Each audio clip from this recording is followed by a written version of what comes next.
똑똑하고 잘난 사람들이 세상엔 너무도 많다. 그런데 왜 그 사람들은 모두 다 성공하지 못하는 걸까? 대부분의 사람들은 이게 너무 많은데 비해 이건 또 너무 적게 하기 때문이다. 여러분은 성공합니다. 여러분이 그걸 원했기 때문이죠. 안녕하세요. 하와이 대저택입니다.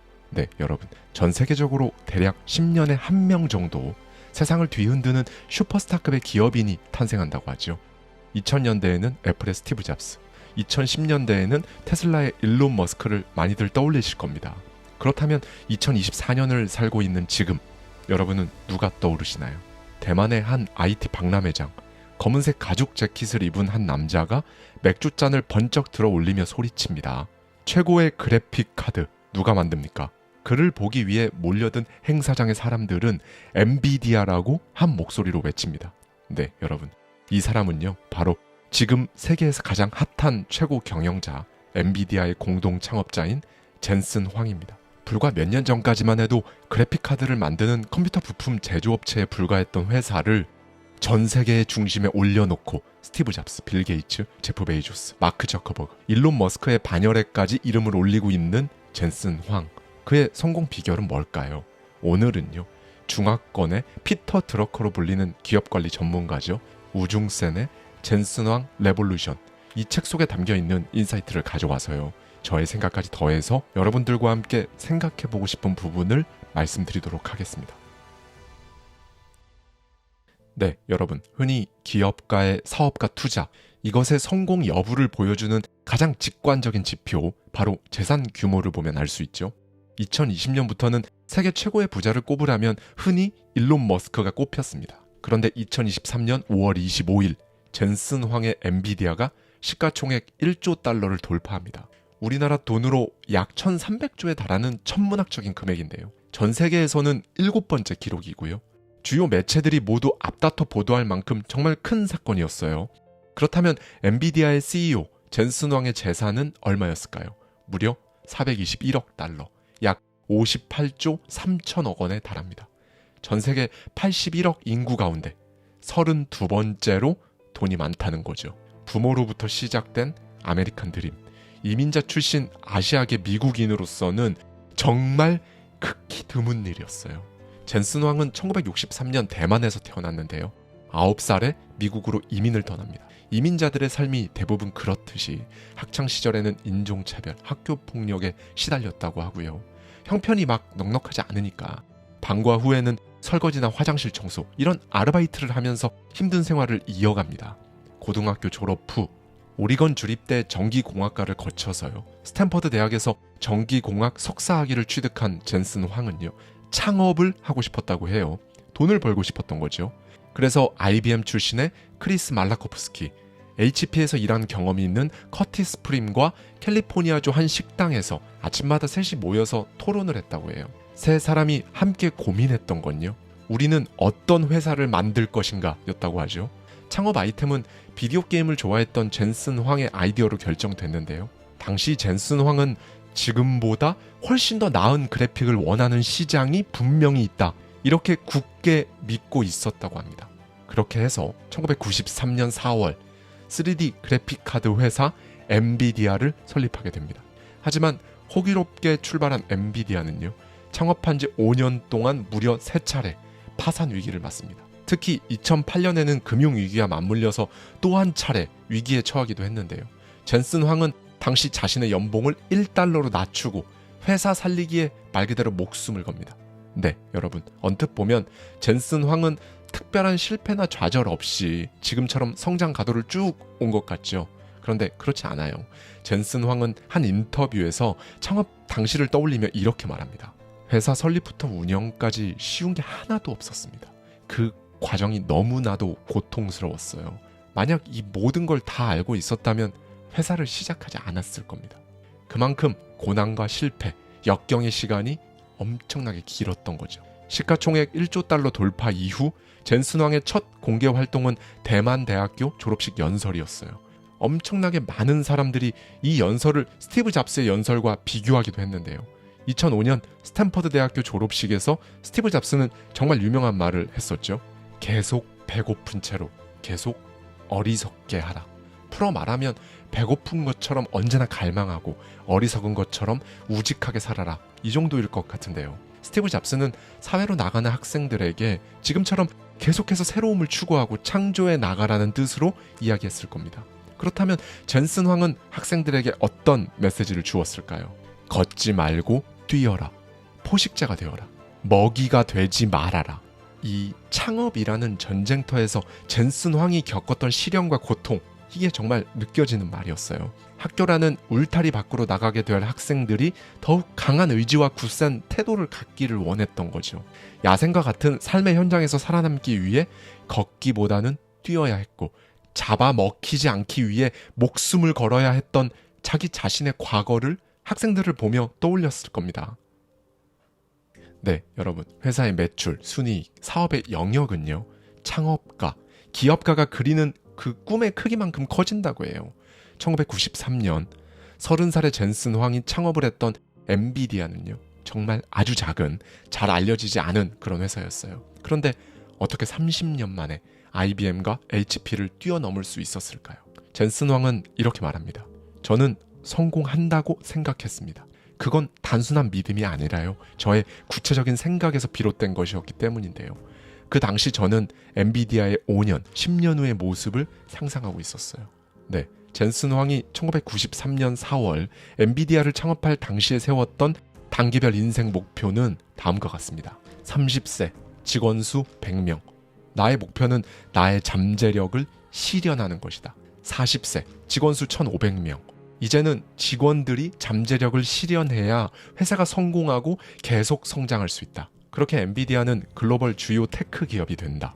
50세, 직원 수 8,000명. 엔비디아가 인류의 삶을 더욱 향상시키도록 돕는다. 최선을 다한다면 가능하다. 60세, 직원 수 26,000명.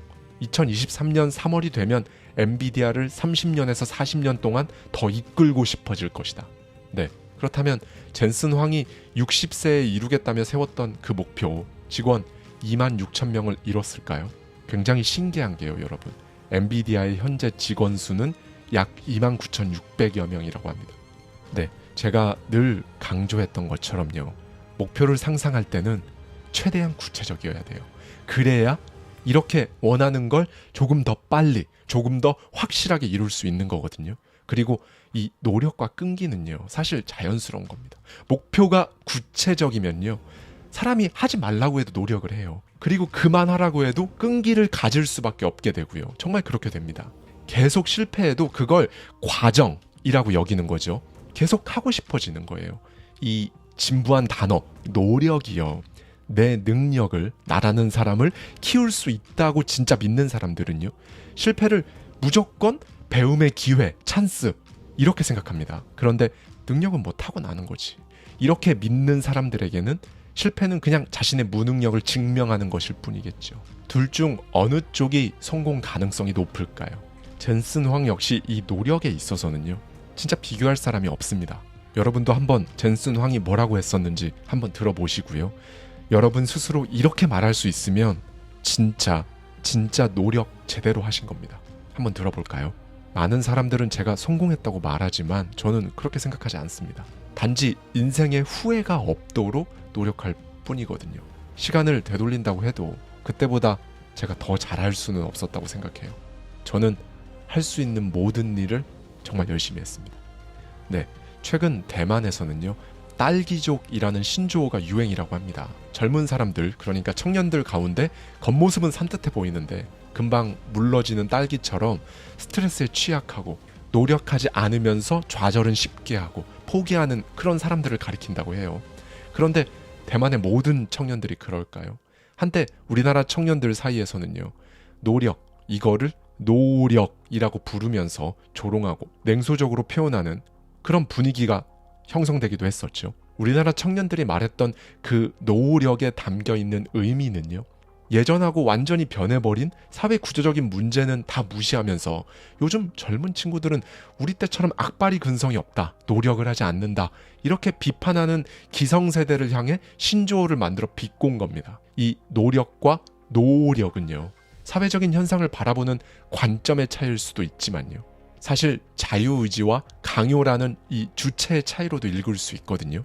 그런데요, 여러분, 기성세대든 청년세대든 한 가지는 정말 명확합니다.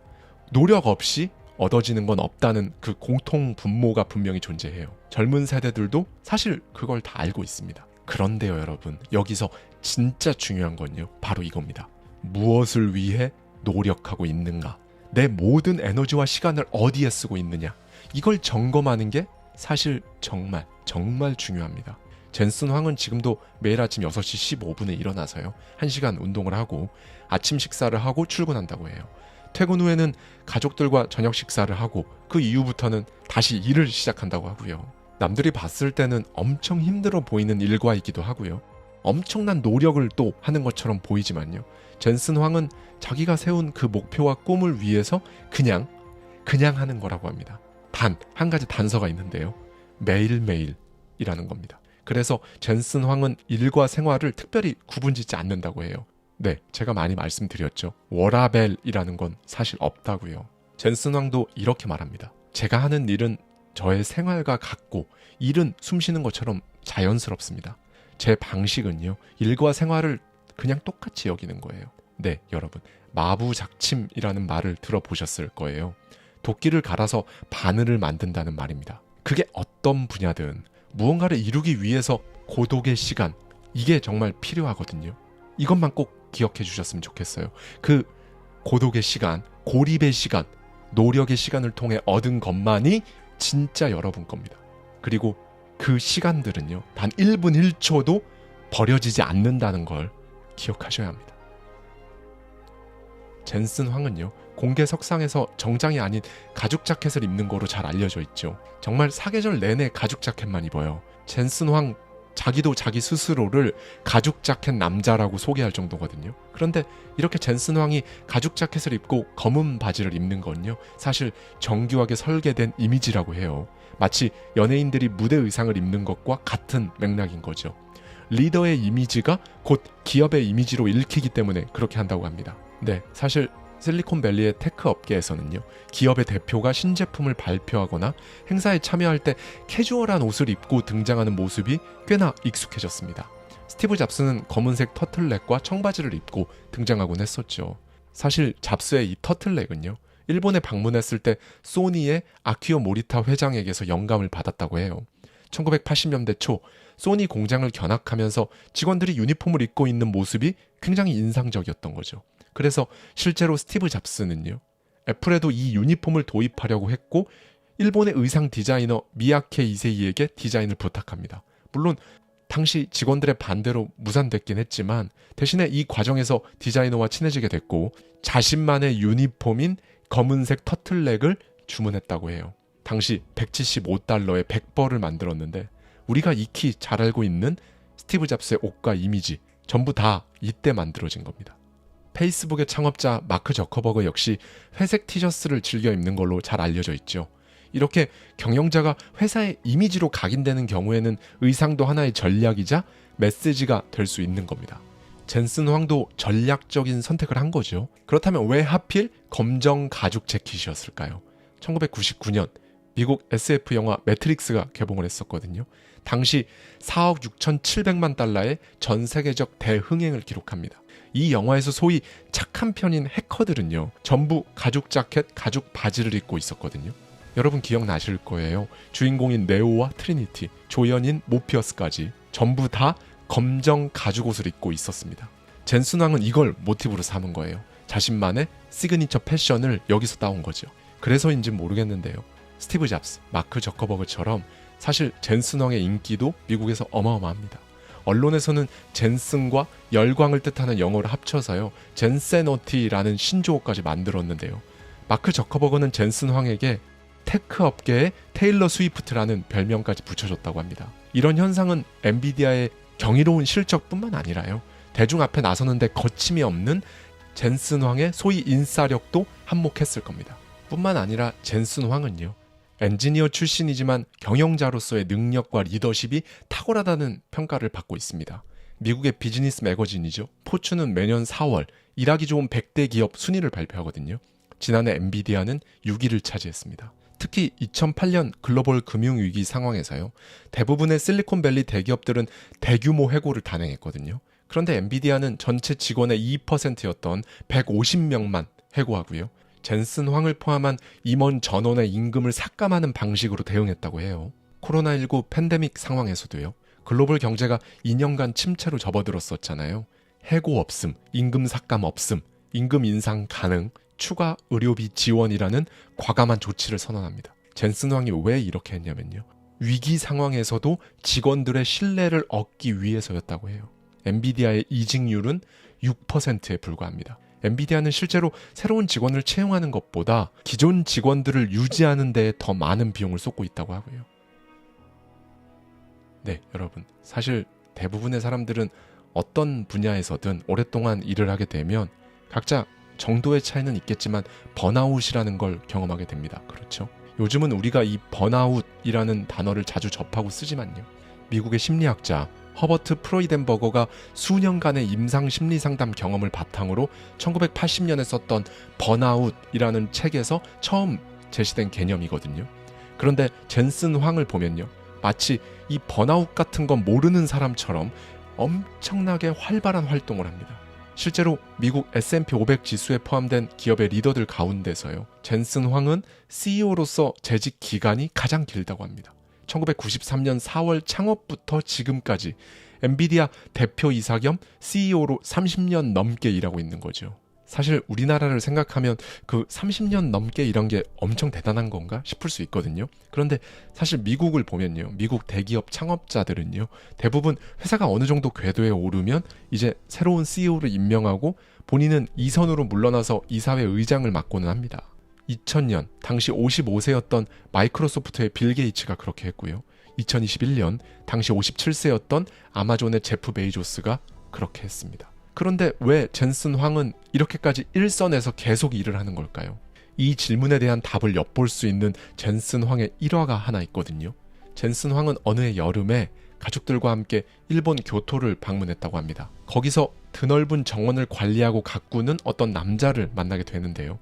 그 남자는 찌는 듯한 날씨에도 대나무 집게를 사용해서 하나하나 나뭇잎을 정리하면서 그 정원을 관리하고 있었다고 해요.